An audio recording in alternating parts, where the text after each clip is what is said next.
Hey folks, welcome back to another Paul Mass video, and today let's go over the new Trainer Lodge, free. Well, free if you have Serena, which, if you played this game long enough, you probably have Serena, come on. It's a very old Spotlight unit. And also part of the Kalos ticket pool, which has like 2 units total, I think. Right? It's like Clement, Serena, I think that's it, right? Anyways, whatever. Let's check out this unit. Fletchling, flying, weak to electric. Tech. Oh, thank goodness, man. Oh, I cannot take another support. I'm out of 4-star support candies. Straight up, gone. No more. Deuce to Adams. All right, let's check out the stats. 5-star stats, and we have 317 speed. Not too fast, not super slow either. 371 physical attack, and not very useful defensive stats. 371. It's alright. We have Peck, fantastic, 1 engage spam. Dire hit plus. Flame charge. Oh, okay. Okay. Wait. No. The trainer move, physical damage reduction to your field of play. That's good, because that should be able to overlap with like reflect, right? That's actually pretty neat. Raises user attack by 2, raises user evasion by 1. Oh no, wait, what is this? What is this kid so far? This kid is kind of all over the place. More uses speed been raised, greater power of this attack. It doesn't even. Oh, never mind. Flame charge. Okay. Overwhelm 9. Trip up 9. Staggering 2. Wow. Wow. Okay. Wow. These 3 passives are good, man. These are 3 really nice passives. So every single hit with either Peck or Flame Charge, right? You have a chance. Well, you guaranteed debuff the opponent's attack and speed by 1, and 30% chance to flinch them as well. Especially, you know, Peck being a 1 gauge move, and then Flame Charge buffing your speed every time you use it. So far, so good. I like that. I like that. This is kind of random, but I mean, I'll take the physical damage reduction thing. That's neat. I don't know about the other stuff, but Dark Hit plus what? What are you trying to do? Just for the nuke, the flying nuke? Okay, yeah, I guess. Flying tech, Kalos tech, main character tech. Sunglass tech, cool. Alright.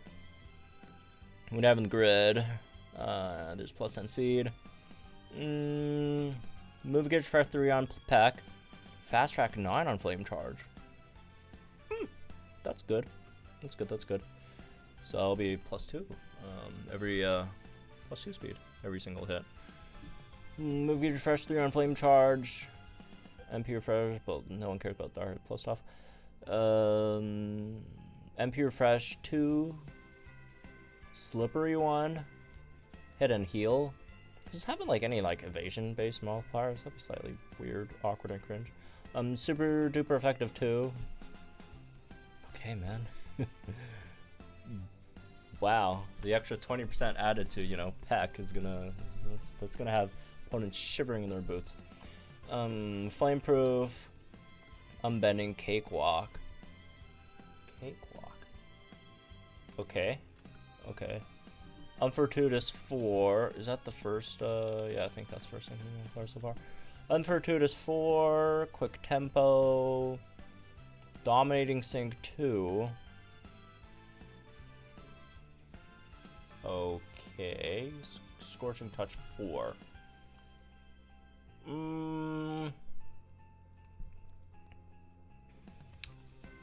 It's alright. Obviously going to be very good for damage dealers that have multipliers based on both physical attack debuffs and speed debuffs.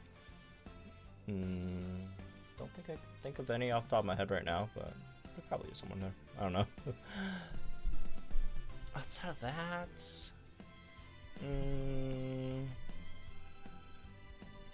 its nuke should be decent. Right? You know, if you don't have a flying nuker, here we go. Although almost everyone if you played more than like 3 weeks, have Kahili, right? Not that it's comparable. This Lodge Serena is going to nuke so much harder than Kahili. But I mean, Kahili is still usable. It's a nuker, flying type nuker, and it's nice. It's nice, I suppose. Should be a good gauge unit too, or decent-ish. Okay. It's slightly above average gauge unit, maybe. This is really random, but on the other hand, I kind of like it because you could do something like you could pick up like quick tempo on the grid, and usually you don't really. Quick tempo's kind of right because most units don't really start attacking until post sync, and once you sync, quick tempo's gone. Right by the time you sync, bar massive psychic team sync move countdown stuff. Right, whatever, right? So at least you don't have to use your trainer move to start the battle. You could just start the battle and spam like 3 flame charges while you have quick tempo while the rest of your team is using their trainer moves, not using gauge, and boom, you got that. Although on the other hand, you probably don't need the quick tempo for that, unless you have like another unit on the team that uses a bit of gauges to begin. So that's nice, I guess. Unfortuitous 4, I don't know. I never liked Unfortuitous. Unless it's the guaranteed one, like Serena, which also debuffs 5, times. It's alright. It's alright. Nothing super crazy. Yeah. It's always gonna be good. The Gauntlet unit. Units like these, right? Decent gauge units that could, maybe do something against the Gauntlet opponent, right? Whether it's flinch, which is, if the Gauntlet opponent is weak to flinch, it's going to be very, very, very good there, obviously. Although it's only 30%, which is not like anything super crazy, but it's still something, I guess, right? And then, the debuffs, against more physical Gauntlet opponents, like something like a Tapu Bulu, maybe. That would definitely be really nice. Speed debuffs are always decent to have against some of those guys, like a Cobalion or Tornadus or whoever, right? Just in of themselves, not even counting if you're helping anyone for multiplier. So anyways, so far so good. So alright, that's the Lodge Fletchling. Alright, now let's turn our attention to some of the new grid expansions over here for the Pokefairs, the 4-5-5 grid expansions. And let's first look at Singsuit Leaf, I guess. She's a struggling Pokefair, right? So thankfully they gave her a expansion, which hopefully is good. Again, bear with me, this thing might be a bit small. Let me see if I can just make it. But if I make it bigger, like the ad banner at the bottom, which I can't get rid of, also gets bigger. Just like hide stuff. I don't know. Alright, we'll just like scroll up and down. Just can't see the entire thing at once. I mean, there's like only 2 halves of it anyway, so it's like the upper half and the lower half, so it's not that bad. Let's see what we got. So the 2 out of 5, we got the Toxic Power 1, which, who cares? It's 10%, but like, how much does it cost? Does it not say? Yeah, I'm personally not a huge fan of Game Press's sync grid layout. Alright, let's just have it like, this should be large enough, right? Alright. Toxic Power 1 costs you 7 energy. Oh, okay. Toxic Freebie 4. This is very helpful. This is very, very helpful. Of all the things, Singsuit Leaf does kind of lack. I mean, to be fair, she lacks in like everything except for like her damage, I guess, which is good if you have an enormous team around her to support her for the damage, right? So like the numbers, like numbers are good, but the actual running her is not worth it as damage to her most of the time. So this is really, really good because her gauges are really bad. She's super slow, right? She's 4 gauge, 2 gauge move user, 2 4 gauge move user. So that's definitely very, very, very nice, at least. Nauseous Hit 9. Lowers target's attack and special attack stat by 1 when the user's attack move is successful against a poison or badly poisoned opponent. that's neat, but what do you use it for? For herself? I don't think she has anything based on that, right? Okay, it's just decent to have, I guess. First of all, nice for toxic stalling, but outside of that, right? It's decent for what do you call it? What's the word? For her own survivability when the opponents have their offenses lowered. Helps her survive a bit. As a tank, a lot of people use her as a tank, right? I mean, you can use her a tank, right? She has solid natural defenses and HP, and she has like heals. But like the one thing that she has been missing to be like a real tank is like defense buffs, special defense buffs, and this is not exactly that, but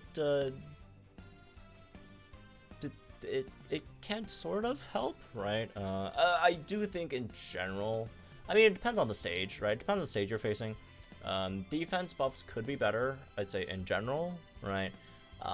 But offense debuffs could be better if the opponent has ways to debuff your defenses, right? Because it's generally easier to reapply offensive debuffs than it is to reapply defensive buffs for most units, right? There's exceptions, and obviously upside defense buffs is in master mode. You know, you can't pick up that extra no stat reduction for 100 points, which, I mean, almost all teams don't pick that up now, just because there's so many debuff based multipliers on some of the best units in the game. So, all right, so far so good. Let's go in. What? Is that all? Wait, what? Pinpoint entry. Okay. Where's that last node? Oh, really? 3 nodes? Or is it somewhere else? Wait, what's the regular grid look like? Let me just compare it. So let's do Venusaur. What the heck? Side by side. Discourage, Hammond. Wait, what? Why'd she only get 3 nodes? This is like a game press error and they don't have the entire thing updated? Huh? No way, right? No way they're gonna shaft lead. Oh. No. Yeah, what the heck? She just straight up... What? Wait a second. It's the inverted tech grid thing. It's at the bottom. We're fine. She's fine. Alright, she's fine. You know, I'm just not used to the game press sync-grid layout thing. Alright, it says down here, power play and Venomous 2. Sure, I guess. Cause like Venomous 2, like one issue people do have with megaing Singsu or megaing Venusaur is after you mega, you lose Venomous 2, right, on the passive. Was it 2 or something? I don't know. Which means you can't poison them. You can't re-poison the opponent if you need to for some reason. Whether it's in Gauntlet, the opponent half bar, full bar, the cure status, or they have like self-cleanse or something, right? That could obviously be an issue. Or if you're just going, you know, or if you're fighting stages with multiple layers of opponents, not that they're super common anymore, but if you do, right, and you could reapply it at least. So that's mostly situational, and then power play is, sure, I guess, right? Honestly, the things that you get, are they, like, bad? No, they're pretty good things. They're not exactly what I was hoping for. What I was mainly hoping for with Mega Venusaur would be self buffs, whether it's self defense buffs, self speed buffs, self offensive buffs, mainly stuff like that.